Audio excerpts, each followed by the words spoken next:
Hello everyone, welcome back to the 12th episode of this series on Django REST framework. And यार, last के episode में हमने देखा था कि हमारा जो चेकलिस्ट एपीआई थी उसमें हमने परमिशन क्लासेस जब लगा दी थी तो उसके बाद हमें उसके बेसिकली उसमें ऑथेंटिकेशन अप्लाई हो गया था एंड उसमें वो हमें क्रेडेंशियल्स की डिमांड कर रहा था। सो उस केस में आज हम सबसे पहले तो अपनी जो क्रेडेंशियल्स हैं बेसिकली उनसे हमें टोकन कैसे मिलेगा, JWT एंड रजिस्ट्रेशन कैसे होगा, वो सारी चीज़ें देखेंगे। सो बेसिकली यार यहाँ पे हो क्या रहा है कि जब मैं इस एपीआई पे रिक्वेस्ट भेजता हूँ ना तो उस पे वो मुझे कह रहा है कि authentication credentials were not provided. So अभी अगर हम इसी को पोस्टमैन में टेस्ट करें तो हम पोस्टमैन में देखेंगे कि लेट से मैंने यहाँ पे गेट रिक्वेस्ट भेजी एंड मुझे उधर से रिस्पॉन्स आएगा। रिस्पॉन्स है given token is not valid. Okay, so मैंने यहाँ पे ऑलरेडी पहले टेस्टिंग कर रखी थी। So let me just reset these things. तो अभी मैंने चीज़ों को रीसेट कर दिया एंड अभी भी वो मुझे यहाँ पे वही रिस्पॉन्स दे रहा है that authentication credentials were not provided. So इस केस में मुझे क्या करना है यार कि सबसे पहले तो मुझे यहाँ पे हमारी जो एपीआईज हैं उन एपीआईज में अभी हमने लॉगिन के लिए एंड रजिस्ट्रेशन के लिए कोई भी एंड पॉइंट्स नहीं क्रिएट किए हैं। ठीक है, सो देखो JWT किस तरह से वर्क करता है। मैंने कल की वीडियो में तुम्हें बताया था कि हम जो क्लाइंट साइड से क्रेडेंशियल्स होते हैं विच मीन्स यूज़र नेम और ईमेल और पासवर्ड। सो ये क्रेडेंशियल्स जो है सर्वर पे जाते हैं, सर्वर पे वैलिडेट होते हैं। वैलिडेट होने के बाद उनका जो साइनिंग प्रोसेस होता है JWT के थ्रू, वो साइनिंग प्रोसेस होता है एंड फिर उसके बाद हमें JWT टोकन जो होता है वो रिटर्न में मिल जाता है। एंड उस JWT टोकन का यूज़ करके हम जितनी भी प्रोटेक्टेड एपीआईज होती हैं या फिर ऑथेंटिकेटेड ऑलरेडी एपीआईज होती हैं तो उन एपीआईज को एक्सेस कर सकते हैं। सो इस केस में हमें क्या करना है कि यार यहाँ पर मुझे ऑथेंटिकेशन टोकन प्रोवाइड करना होगा इस एपीआई में। ठीक है, बिकॉज हम JWT यूज़ कर रहे हैं तो हमें यहाँ पे directly user name and password नहीं देना है। हमें एक बार यूज़र नेम एंड पासवर्ड देना होगा लॉगिन एपीआई जो हम क्रिएट करेंगे एंड उससे हमें टोकन मिल जाएगा। सो एक बार हम इमेजिन करते हैं, लेट से हमारे पास टोकन है और हम टोकन हमें भेजना है। तो टोकन हमें जब JWT टोकन जब हमें भेजना होता है तो मैंने लास्ट की वीडियो में बताया था कि उसको हम HTTP हेडर के थ्रू भेजते हैं। ठीक है, तो अभी पोस्टमैन में हमें हेडर में अगर कोई भी डेटा भेजना होता है तो यहाँ पे ऑथराइजेशन सेक्शन में आएंगे और यहाँ पे बेयरर टोकन यूज़ करेंगे। एंड बेयरर टोकन में यहाँ पे ऑलरेडी एक मैंने पहले से लगा रखा था। मैंने रेंडमली लेट से कोई भी टोकन इस तरह से लिख दिया एंड अभी अगर मैं इसको सेंड करूँगा तो आप देखो मुझे एक रिस्पॉन्स मिल रहा है गिवन टोकन नॉट वैलिड और एनी टोकन टाइप। ठीक है, तो बेसिकली कोड मिला है टोकन नॉट वैलिड। ठीक है, तो अभी इसका मतलब क्या है, बिकॉज हमने यार अभी गलत टोकन यूज़ किया है एंड ये टोकन वैलिड नहीं है।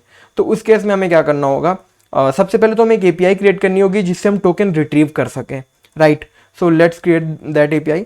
सो अभी मैंने बताया था कि जितने भी JWT रिलेटेड थिंग्स होंगी, token generation, token refresh, registration, वो सारी चीज़ों के लिए हम सिंपल JWT यूज़ करेंगे। तो जो सिंपल JWT होता है इसको यूज़ करना भी बहुत ही सिंपल होता है। एंड सबसे पहले हम गेटिंग स्टार्टेड में चलेंगे, मैं इसकी लिंक दे दूंगा आपको डिस्क्रिप्शन में। तो इंस्टॉल आई होप आपने कर ही लिया होगा एंड फिर उसके बाद यहाँ पे सेटिंग्स में ये इंक्लूड करना था, इसको भी आपने आई होप कि इंक्लूड कर लिया होगा। एंड अभी उसके नीचे आएंगे तो हम यहाँ पे देख सकते हैं कि यहाँ पे दिया हुआ है कि अगर हमें टोकन रिट्रीवल के लिए एंड टोकन रिफ्रेश के लिए एपीआईज क्रिएट करनी है तो ये दो हमें एंड पॉइंट्स इंक्लूड करने पड़ेंगे एंड ये हमें ये क्लासेस बेसिकली इंपोर्ट करनी पड़ेंगी। तो यार जनरली हम Django में अगर हमें लॉगिन बनाना होता था तो हम क्या करते थे, सबसे पहले एक यूआरएल क्रिएट करते थे, देन उसका व्यू क्रिएट करते थे, उस व्यू में हमें जो भी प्रोसेस करना होता था वो करते थे, लॉगिन करते थे, फिर उसके बाद यूज़र को सक्सेसफुली लॉगिन करा देते थे। अभी लॉगिन प्रोसेस जो Django के केस में होता था, आई मीन नॉर्मल Django में विदाउट एपीआई में, तो उसमें वो सेशन क्रिएशन है, वो सारी चीज़ें वो Django खुद ही हैंडल कर लेता था। बट इस केस में क्या है कि टोकन हम जनरेट करेंगे। बट अभी बिकॉज हम यहाँ पे सिंपल JWT यूज़ कर रहे हैं तो हमें बहुत कुछ करने की ज़रूरत नहीं है। जो टोकन जनरेशन का काम होता है और वो सारी चीज़ें होती हैं वो हमारे लिए बेसिकली सिंपल JWT खुद ही हैंडल कर लेगा। बट डोंट वरी, मैं अभी समझाऊंगा कि सिंपल JWT किस तरह से हैंडल करता है। सो सबसे पहले तो हम क्या करेंगे, हम यार इस कोड को कॉपी करेंगे, जो इम्पोर्ट स्टेटमेंट्स हैं इन दो इम्पोर्ट स्टेटमेंट्स को कॉपी करेंगे। बट उसके पहले मैं टर्मिनल पे चलता हूँ एंड टर्मिनल पे अभी आप देखो हमारा जो प्रोजेक्ट है उसमें एक ही ऐप बना हुआ है विच इज़ कोर। तो अभी हमें ऑथेंटिकेशन हम इम्प्लीमेंट करने जा रहे हैं तो उसके लिए हम एक अलग ऐप क्रिएट कर लेते हैं, python-manage.py एंड स्टार्ट ऐप का नाम रख देते हैं अकाउंट्स। ठीक है, तो अभी मैंने अकाउंट्स नाम से एक ऐप क्रिएट कर दिया है एंड सर्वर मैं फिर से रन कर देता हूँ। अभी अकाउंट्स नाम का ऐप क्रिएट किया है तो ऑब्वियस सी बात है हमें उसको सेटिंग्स में इंक्लूड करना पड़ेगा। सो अकाउंट्स ऐप मैंने इसीलिए बनाया है बिकॉज हमारी जो ऑथेंटिकेशन वाली चीज़ें हैं वो एक अलग ऐप में रह सके। ठीक है, तो बेसिकली मॉड्यूलर कर रहे हैं हम अपने एप्लीकेशन को। सो अकाउंट्स कॉन्फ़िग, आई होप कि आपको पता होगा ये इंपोर्ट स्टाइल क्या होता है, मैंने ऑलरेडी बता रखा है। तो इसको मैंने सेव कर दिया एंड अभी तो कोई अकाउंट्स नाम का जो ऐप हमने क्रिएट किया है वो यहाँ पे क्रिएट हो गया एंड मैंने उसको इंक्लूड भी कर दिया एंड हमारा सर्वर रन नहीं हो रहा है। नहीं रन हो रहा है बिकॉज यहाँ पे मैंने एस नहीं लगाया था, अभी मैंने एस लगा दिया एंड अभी सब कुछ सही हो गया परफेक्टली। तो अभी हमें क्या करना है यार, जैसा अभी मैंने बोला कि जो इंपोर्ट स्टेटमेंट्स हैं मुझे इनको कॉपी करना है एंड कॉपी करके बेसिकली सबसे पहले तो अपने अकाउंट्स में एक URL फाइल क्रिएट कर लेते हैं, urls.py एंड फिर उसके बाद हम यहाँ पे चलेंगे, लिखेंगे from django.urls import path and फिर उसके बाद हम यहाँ पे अपने URL पैटर्न्स क्रिएट करेंगे। URL पैटर्न्स एक लिस्ट होती है, आपको पता ही है, एंड पाथ फंक्शन लिखेंगे। पाथ फंक्शन नहीं लिखेंगे हम, बेसिकली ये जो दो इंपोर्ट स्टेटमेंट्स दिए हुए हैं इन दो इंपोर्ट स्टेटमेंट्स को हम यहाँ पे लिख देंगे एंड फिर उसके अंदर जो URL पैटर्न्स दिए हुए हैं उन दो URL पैटर्न्स को लिख देंगे। सो अभी मैं यहाँ पे कन्फ्यूज़न ना क्रिएट हो इसके लिए मैं यहाँ पे इस API का जो URL पाथ है वो चेंज कर रहा हूँ। मैं यहाँ पे इसको URL पाथ को लॉगिन कर रहा हूँ, विच मीन्स API/login। ठीक है, एंड यहाँ पे भी मैं इसको लॉगिन व्यू कर देता हूँ एंड यहाँ पे मैं टोकन रिफ्रेश व्यू कर देता हूँ। ठीक है, सो बेसिकली इस तरह से मैंने कुछ थोड़े बहुत मॉडिफिकेशन कर दिए एंड अभी आई होप सर्वर रन हो रहा है एंड अभी ये जो URLs फाइल मैंने क्रिएट की ना इसको हम अपनी रूट URL में इंक्लूड कर देते हैं, नहीं तो वो डिटेक्ट ही नहीं कर पाएगा। सो accounts.urls, तो हमने URL फाइल क्रिएट कर दी एंड उसको इंक्लूड भी कर दिया and I hope server perfectly run हो रहा है। तो अभी हम चलते हैं अपने API पे एंड यहाँ पे हम /API/login में जाएंगे, जो कि मैंने भी यहाँ पे क्रिएट किया था। Let me show you. तो देखो API/login मैंने क्रिएट किया था ना, तो मैंने देखो API/login यहाँ पर खोल लिया है एंड यहाँ पर आप देख पा रहे हो कि मुझसे वो यूज़र नेम एंड पासवर्ड पूछ रहा है। So that's the magic of simple JWT।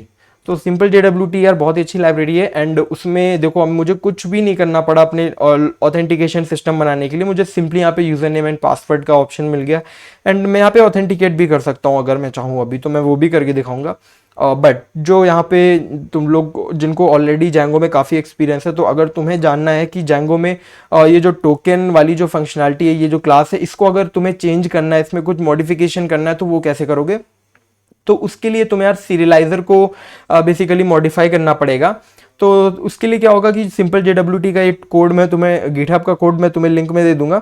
तो ये देखो सिंपल JWT की जो टोकन ऑप्टेन पेयर सीरियलाइजर वाली क्लास है, बेसिकली ये जो ऑप्टेन पेयर व्यू बनाए ना, ये ऑप्टेन पेयर व्यू इसी सीरियलाइजर को यूज़ करता है। ठीक है, अभी इस सीरियलाइजर में दो मेथड्स हैं, गेट टोकन एंड वैलिडेट। तो अगर तुम्हें बेसिकली इसको, आई डोंट थिंक कि इसको तुम्हें कभी एडिट करने की ज़रूरत पड़ेगी, बट या वैलिडेट को तुम्हें मॉडिफाई करना पड़ेगा अगर तुम्हें कुछ एक्स्ट्रा फंक्शनलिटी ऐड करनी है। तो बाय डिफ़ॉल्ट तो ये जो फंक्शन है refresh token and access token return करता है। अगर तुम्हें कुछ और रिटर्न कराना है तो इसी डेटा डिक्शनरी में तुम ऐड कर सकते हो। So just for the information मैंने तुम्हें बता दिया कि तुम इसको ओवरराइड भी कर सकते हो इफ़ यू वांट। ठीक है, सो अभी हम चलते हैं एंड यहाँ पे अपने API टेस्टिंग पे आते हैं, लॉगिन पे। तो अभी मैंने यहाँ पे अपना यूज़र नेम डाला गौरव, जो मैंने ऑलरेडी क्रेडेंशियल क्रिएट कर रखे थे एंड यहाँ पे मैंने उसका पासवर्ड लिखा एंड जैसे ही मैं यहाँ पे पोस्ट करूँगा, so as you can see that मुझे यहाँ पे रिटर्न में refresh token and access token मिल गया है। Now what is refresh token? Access token के बारे में तो मैंने ऑलरेडी बताया था, बट आई डोंट थिंक कि मैंने बताया था। चलो ठीक है, तो बेसिकली JWT टोकन्स जो होते हैं वो दो टाइप के होते हैं। तो उनमें रिटर्न में हमें एक एक्सेस टोकन मिलेगा एंड रिफ्रेश टोकन मिलेगा। तो देखो JWT टोकन की जो life cycle, basically life time होता है, वो बहुत ही शॉर्ट स्पैन होता है। आई मीन वो तुम डिफाइन कर सकते हो कि तुम कितनी देर के लिए टोकन को वैलिड रखना चाहते हो। ठीक है, तो बेसिकली शॉर्ट स्पैन होता है, दैट्स वाई मुझे यहाँ पे रिफ्रेश टोकन मिला है। तो होता क्या है कि यार लेट से मैंने 24 आवर्स का लिए JWT टोकन जनरेट किया। सो एक्सेस टोकन जो होगा वो 24 आवर्स के लिए जनरेट हो जाएगा एंड 24 आवर्स के बाद अगर मैं उस टोकन को वैलिडेशन के लिए, ऑथेंटिकेशन के लिए यूज़ करूँगा तो वो वर्क नहीं करेगा। बट मुझे, अगर वो वर्क नहीं करेगा तो उस केस में मुझे फिर से यूज़र नेम एंड पासवर्ड देना पड़ेगा। बट नहीं, मुझे यूज़र नेम एंड पासवर्ड देने की जरूरत नहीं है, that's why we have refresh token. So refresh token क्या होगा? रिफ्रेश टोकन में यार मुझे रिटर्न में बेसिकली रिफ्रेश टोकन अगर मैं API को दे दूंगा तो उसको दे के मुझे रिटर्न में एक नया एक्सेस टोकन मिल जाएगा। ठीक है, तो दैट्स वाई यहाँ पे मैंने दो एंड पॉइंट्स इंक्लूड किए थे। First one is login, second one is refresh.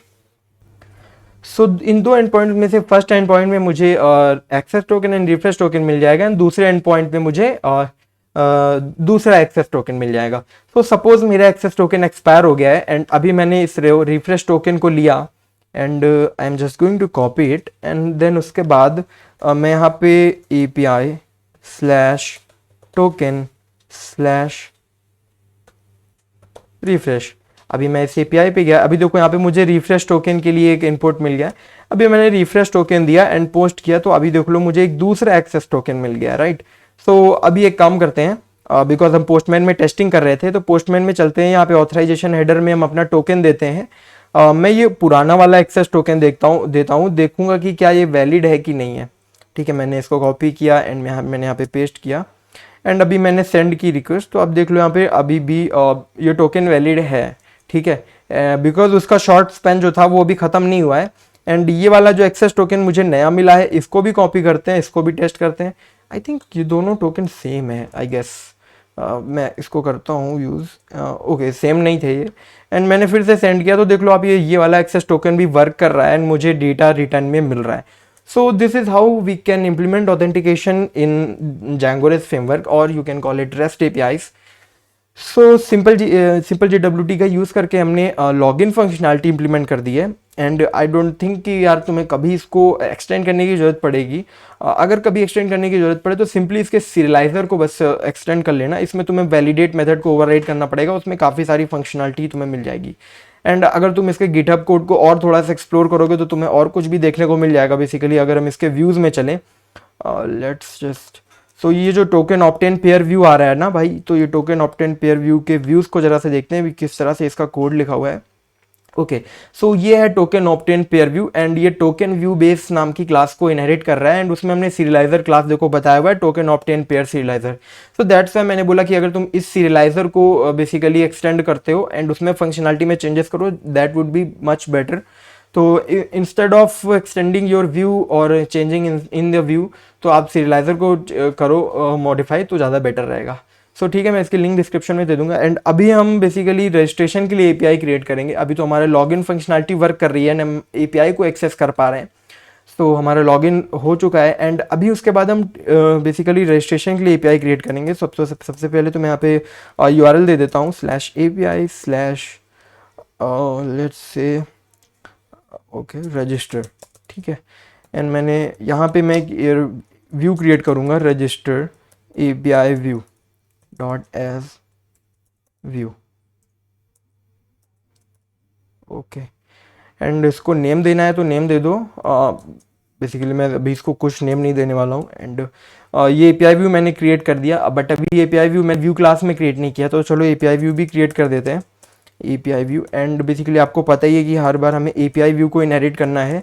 सो मैंने यहाँ पे भी पास कर दिया है, अभी कुछ भी नहीं लिखूंगा मैं इसके अंदर। सो सबसे पहले इस API व्यू को इंपोर्ट करते हैं, और from REST underscore framework import from REST framework dot views import API view। ठीक है, तो बेसिकली इस तरह से हमने API व्यू को इंपोर्ट कर लिया, एंड अभी मैं इसको फाइल को सेव कर देता हूँ।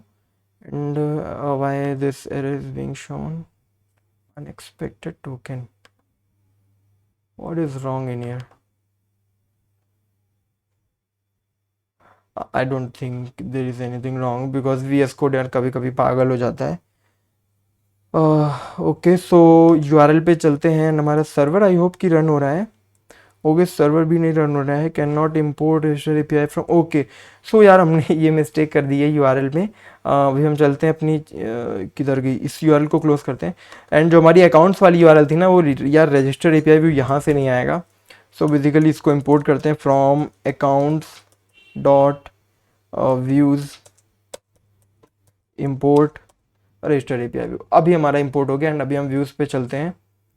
तो अभी आई होप कि सर्वर रन हो रहा है। ओके, सर्वर रन हो रहा है, एंड स्टिल VS कोड अभी हमें एरर दे रहा है, पता नहीं क्यों।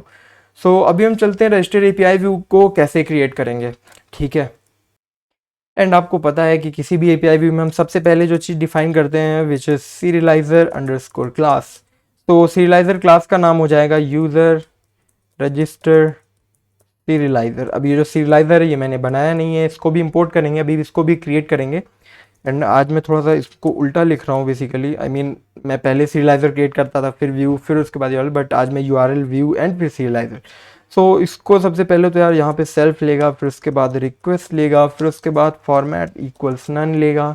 एंड यहाँ पे आपको पता ही है कि जैसा कि हमने ऑलरेडी इन कोर में जो हमने एपीआई क्रिएट की थी उनमें आपने देखा ही हुआ है पोस्ट में, हम सबसे पहले सीरियलाइज़र को इनिशलाइज करते हैं, फिर उसके बाद वैलिडिटी चेक करते हैं, अगर वैलिड है देन ओके, नहीं वैलिड है तो हम 400 बैड रिक्वेस्ट भेज देते हैं। तो सिमिलर चीज़ हम यहाँ पे भी वही करेंगे, बट थोड़ा सा डिफरेंस आएगा अभी इसमें, वो मैं बताता हूँ क्या डिफरेंस आएगा।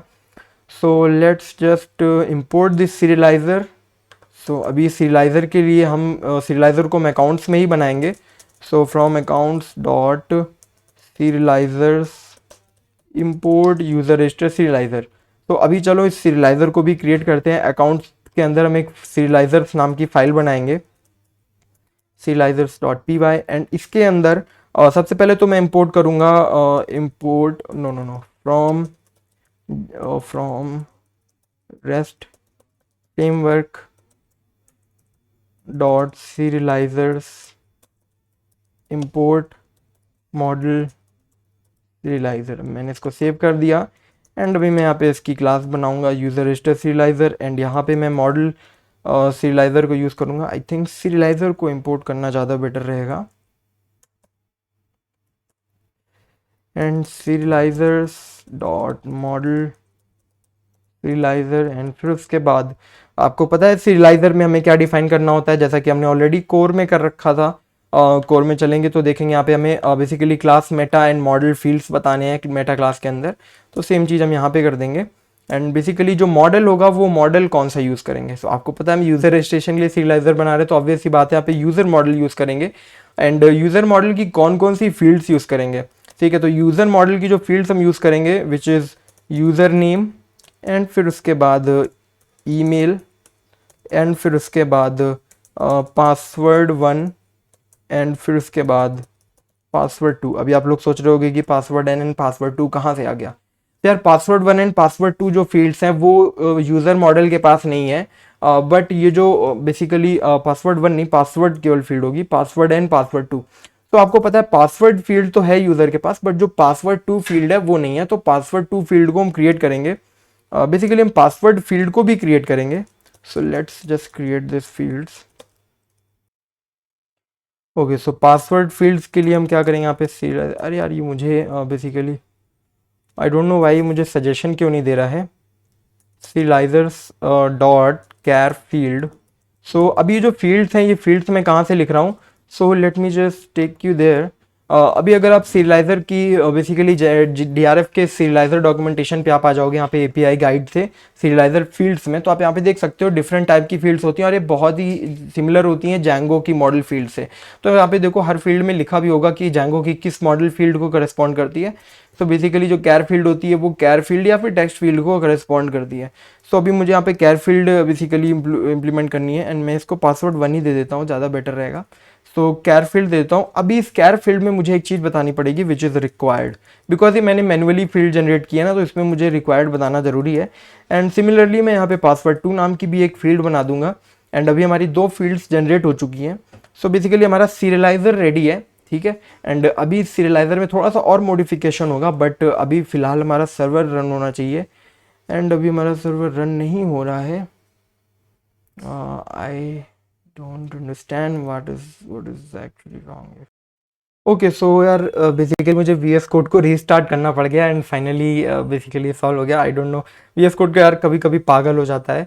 सो बेसिकली चलो चलते हैं यार, हमारा सीरियलाइज़र तो इंपोर्ट हो गया, एंड अभी भी रिस्पॉन्स में एरर मिल रही है, तो रिस्पॉन्स को हमने सिंपली इंपोर्ट नहीं किया, दैट्स मुझे यहाँ पर एरर मिल रही है।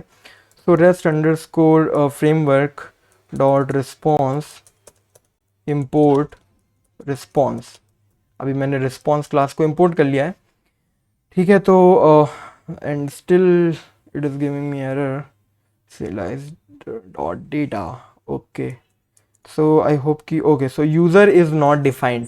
तो सीरियलाइज़र में हमने यूज़र मॉडल तो डिफाइन कर दिया था, बट यूज़र मॉडल को इंपोर्ट नहीं किया था। सो उसके लिए हम क्या करेंगे, from Django dot contrib dot auth import get user model. ठीक है। तो अभी गेट यूज़र मॉडल को हमने इंपोर्ट कर लिया, एंड ये जो यूज़र मॉडल है ना, ये हमें गेट यूज़र मॉडल से मिलेगा। अगर तुमने ऑलरेडी आई मीन तुम्हें पता ही होगा यार, गेट यूज़र मॉडल मेथड होता है। तुमने अगर ऑलरेडी जैंगो की मेरी सीरीज़ देखी होगी, उसमें मैंने इसको काफ़ी बार यूज़ किया था। तो इस तरह से हमारा जो करंट यूज़र मॉडल है वो मिल जाएगा। एंड अभी देख लो हमारा सर्वर रन लगा है, एंड अभी हम अपने व्यूज़ में चलते हैं, व्यूज़ भी हमारा काम कर रहा है। तो यार अभी इसमें काफ़ी मॉडिफिकेशन करने हैं, एंड अभी हम एक बार अपनी एपीआई को टेस्ट करते हैं कि हमारी एपीआई में क्या दिख रहा है। सो बेसिकली यहाँ पे लिखूँगा मैं रजिस्टर, मैंने इसको रिफ्रेश किया तो अभी देखो मुझे यहाँ पे user name, email, password 1 and password 2 मिल गया। But there is still so much to do in this view. तो सबसे पहले हम क्या करेंगे, सबसे पहले अपने सीरियलाइज़र से स्टार्ट करेंगे, ठीक है। तो अभी देखो नॉर्मली क्या होता है कि यार हम जब ऑथेंटिकेशन की बात करते हैं, बेसिकली यूज़र क्रिएशन की बात करते हैं, तो हमें उसमें काफ़ी चीज़ें करनी होती है। लेट सपोज आपको यूज़र को कोई स्पेसिफिक परमिशन देनी है। जब यूज़र लॉगिन कर रहा है तब आपको यूज़र को कोई परमिशन देनी है, या फिर हमें यूज़र का पासवर्ड भी सेट करना होता है। तो यूज़र का पासवर्ड आपको पता है कि जैंगो इनक्रिप्टेड फॉर्म में सॉल्ट करके उसको सेव करता है। तो बेसिकली वो जो सॉल्टिंग एंड हैशिंग होती है वो हम अप्लाई नहीं कर पाएंगे अगर हम सिंपली सीरियलाइज़र, मॉडल सीरियलाइज़र के थ्रू सेव करेंगे। सो उसके लिए हमें एक मेथड ओवरराइड करना पड़ेगा, विच इज़ क्रिएट मेथड। तो अभी आपको ये जो क्रिएट मेथड होता है ये आपको हर सीरियलाइज़र में मिल जाएगा। एंड इस क्रिएट मेथड में हम बेसिकली जो भी हमारे मॉडल जब सेव हो रहा होता है, सेव होते समय जो भी चीज़ें होती हैं इंस्टेंस में, वो इंस्टेंस में जो भी चेंजेस करने हैं वो हम कर सकते हैं। सो अभी किस तरह से ओवरराइड करेंगे, किस तरह से पासवर्ड सेट करेंगे, वो अभी देखते हैं। तो यार सबसे पहले तो आप यहाँ पे देख पा रहे होगे कि इसमें एक आर्गुमेंट मिल रहा है क्रिएट में, वैलिडेटेड डेटा। तो होता क्या है कि जब भी हम कोई सीरियलाइजर अपना सेव करते हैं ना, तो जो वैलिडेटेड डेटा होता है इसमें हमें जो भी सीरियलाइजर के इनपुट फील्ड से जो डेटा आ रहा है, अभी यहाँ पे जो सीरियलाइजर हमने क्रिएट किया था, यहाँ पे यूजर नेम फील्ड है, ईमेल है, पासवर्ड है। तो इधर जेसन से जो भी डेटा आएगा वो हमें वैलिडेटेड डेटा के थ्रू मिल जाएगा। तो हमारे पास जो जो फील्ड्स थी हम उस सब का डेटा सबसे पहले कलेक्ट करेंगे। तो validated data, and validated data जो होती है वो एक डिक्शनरी होती है। एंड यहाँ पे मुझे यूज़र नेम मैंने लिख दिया। एंड सिमिलरली मुझे जो चारों फील्ड्स हैं उन चारों फील्ड्स के लिए वैल्यूज़ को कलेक्ट करना होगा, ठीक है। सो यहाँ पे मैं ईमेल लिख देता हूँ, एंड यहाँ पे यूज़र नेम में मैं पासवर्ड 1, एंड यहाँ पे पासवर्ड 1, एंड फिर उसके बाद यहाँ पे मैं पासवर्ड 2 कर दूंगा। सो अभी अभी मेरे पास जो वैलिडेटेड डेटा था उससे मुझे password and user name and email मिल गया है। सो अभी हम क्या करेंगे, अभी आपको पता है कि यूज़र अगर आपको क्रिएट करना है तो आपको यूज़र क्लास का यूज़ करना पड़ेगा। एंड यूज़र क्लास का यूज़ करके हम यहाँ पे बेसिकली उसका एक इंस्टेंस क्रिएट करेंगे, user name equal to this user name, ठीक है। तो बेसिकली ये जो यूज़र नेम है मैंने इसको इस अपनी यूज़र क्लास को एक यूज़र नेम दे दिया है। एंड फिर उसके बाद हम यहाँ पे अगर हमें ईमेल भी सेव कराना तो ईमेल भी दे देंगे। यूज़र दे दिया मैंने, ओके शिट, ईमेल दे दिया। एंड अभी हमारा यूज़र इंस्टेंस क्रिएट हो जाएगा। तो आपको और बेसिकली आपको पता होगा, आई होप कि यूज़र, एक बार हमारे पास यूज़र का इंस्टेंस आता है तो अगर हमें उसका पासवर्ड सेट करना है तो जेंगो के ऑफिशियल डॉक्यूमेंटेशन के अकॉर्डिंग हमें हर यूज़र इंस्टेंस में एक मेथड मिलता है विच इज़ सेट पासवर्ड। अभी जो सेट पासवर्ड मेथड होता है इसको हमें बताना पड़ता है कि हमें क्या पासवर्ड सेट करना है। तो हमें अपना पासवर्ड 1 सिलेक्ट करना है एंड पासवर्ड 1 यहाँ पे दे देना है। बट यहाँ पर हमें एक और चेक करना होगा कि ये जो पासवर्ड 1 फील्ड है एंड पासवर्ड 2 फील्ड है, ये बेसिकली दोनों सेम है कि नहीं है। सो इफ़ पासवर्ड 1, आपको पता ही होगा यार कि पासवर्ड, हम दो पासवर्ड इसीलिए पूछते हैं ताकि हम यूज़र से जो गलतियाँ होती है वो उसको बेसिकली इग्नोर कर सकें। सो पासवर्ड 1 पासवर्ड 2 को हम सबसे पहले मैच करेंगे, password 1 is equal to password 2, तभी हम यूज़र का पासवर्ड सेट करेंगे। एंड बेसिकली क्या होगा कि यार अगर हमारा जो पासवर्ड है दोनों मैच नहीं करते हैं, ठीक है, विच मीन्स एल्स के केस में, एल्स के केस में हम क्या करेंगे, बेसिकली इस केस में हम क्या करेंगे, सबसे पहले तो एक रिटर्न करेंगे एरर को, ठीक है। तो वो एरर, सो वो एक्सेप्शन रेज करेंगे हम। एक्सेप्शन होगा सीरियलाइजर्स डॉट, एक्सेप्शन होगा वैलिडेशन एरर। तो आप किसी भी सीरियलाइजर के अंदर अगर आप वैलिडेशन एरर रेज करते हो तो जो आपका सीरियलाइजर होता है वहीं पे स्टॉप हो जाता है एंड फिर एक रिस्पॉन्स रिटर्न कर देता है। रिस्पॉन्स क्या होगा, रिस्पॉन्स हम इसके डिक्शनरी के अंदर दे सकते हैं। तो मैं यहाँ पे दूंगा पासवर्ड 2, ठीक है, या फिर मैं सिंपली यहाँ पे एरर दे देता हूँ। एंड यहाँ पे मैंने एरर लिखा, both passwords do not match, ठीक है, मैंने इसको दे दिया। And okay, so this is how we can raise an error. तो अभी इसमें थोड़ी सी एक और मिस्टेक है, मैं जो यूज़र इंस्टेंस यहाँ पे जनरेट कर रहा हूँ ना, तो मुझे यहाँ पे नहीं जनरेट करना चाहिए। अब मैं यूज़र इंस्टेंस तभी जनरेट करूँगा जब दोनों पासवर्ड सेम होंगे, तो इसको यहाँ पे लिखना ज़्यादा बेटर रहेगा। एंड अगर पासवर्ड सेम नहीं है तो सिंपली यार सीरियलाइजर वैलिडेशन एरर हमारी जनरेट हो जाएगी। ठीक है, तो उस केस में हमारा बेसिकली इस तरीके से जनरेट हो जाएगा। एंड फिर उसके बाद हम इस यूज़र को सेव करा, तो आपको पता ही है कि यूज़र को सेव कैसे कराते हैं। हमारे पास यूज़र का इंस्टेंस आ चुका है एंड यहाँ पे यूज़र डॉट सेव मेथड मैंने कॉल कर दिया। एंड बेसिकली सेव मेथड को भी हम यहीं पे ही कॉल करेंगे, ज़्यादा बेटर रहेगा इफ़ कंडीशन के अंदर, ताकि कोई भी दिक्कत ना हो। एंड यहाँ पे मैं इसको रिटर्न जो स्टेटमेंट है इसको यहाँ से हटा देता हूँ। एंड जब यूज़र हमारा सेव हो जाएगा तो उस केस में हम क्या करेंगे, रिटर्न कर देंगे यूज़र। तो आपको ये बात हमेशा याद रखना, सीरियलाइज़र में जो क्रिएट मेथड होता है एंड अपडेट मेथड होता है, दो मेथड्स होते हैं। तो ये दोनों मेथड हमेशा जिस मॉडल को हम यूज़ कर रहे हैं ना उस सीरियलाइज़र में, उस सीरियलाइज़र के इंस्टेंस को रिटर्न करते हैं। ठीक है, हमेशा ये जो बेसिकली जो भी मॉडल है हमारा, हमने इसमें यूज़र मॉडल यूज़ किया था, तो हमें हमेशा ये यूज़र मॉडल के इंस्टेंस को ही रिटर्न करेगा। ठीक है, तो इस तरह से हमने यूज़र क्रिएट कर दिया एंड उसका पासवर्ड भी सेट कर दिया। एंड जो वैलिडेशन है, जैसे कि हमारा ईमेल वैलिडेशन हो गया, वो सारा जो सीरियलाइज़र है वो इंटरनली खुद ही हैंडल कर लेगा, हमें उसके लिए कोई चिंता करने की ज़रूरत नहीं है। एंड एक लास्ट में एक चीज़ बाकी है विच इज़ एक्स्ट्रा KWRs। तो अभी आपको अगर आप यहाँ पे देखोगे तो पासवर्ड एंड पासवर्ड 2, अभी क्या होता है कि Django सीरियलाइज़र में बाय डिफ़ॉल्ट जब हमारा कोई भी फील्ड होती है तो वो रीडेबल होती है।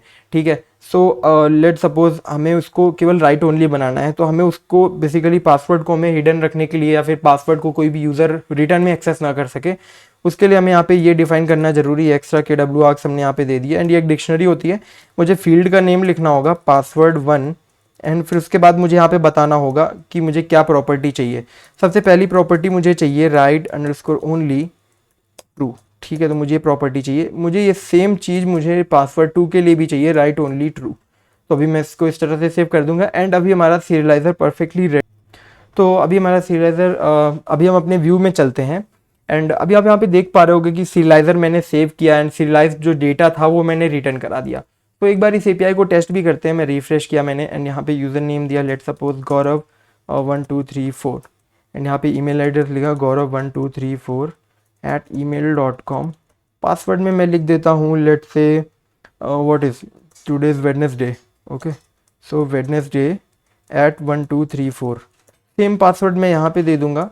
एंड मैंने इसको पोस्ट किया तो आप देख पा रहे हो मुझे एरर मिल रहा है, कह रहा है user object has no attribute password1।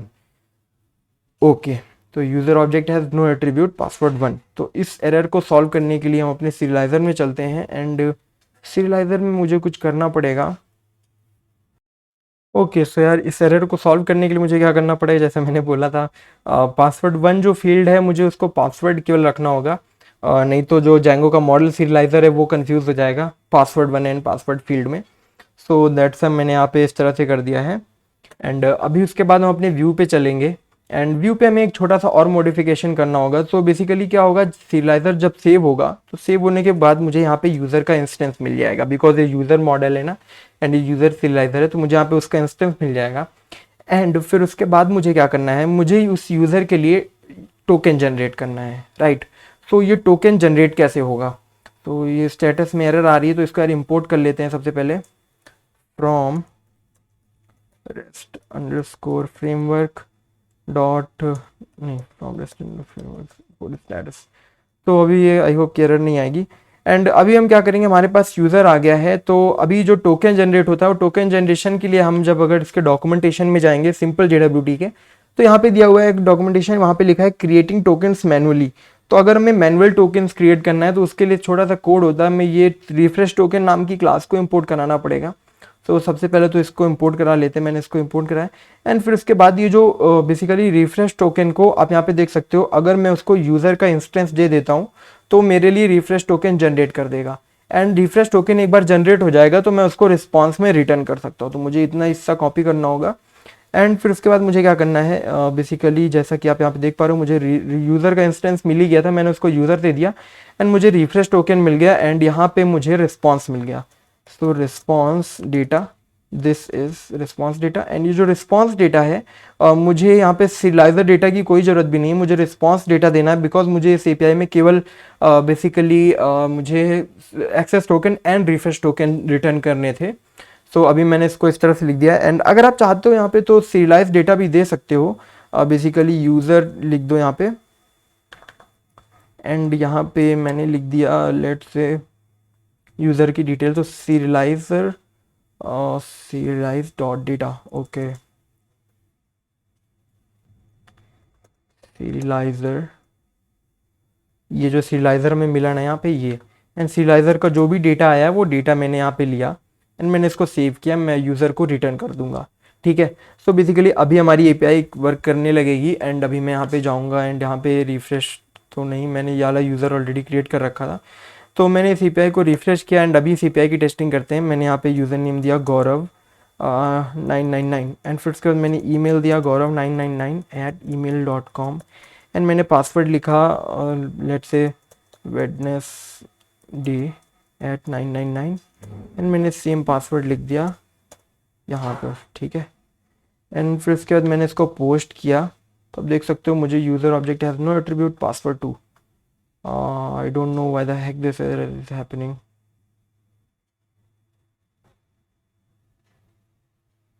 I think there is some mistake around here.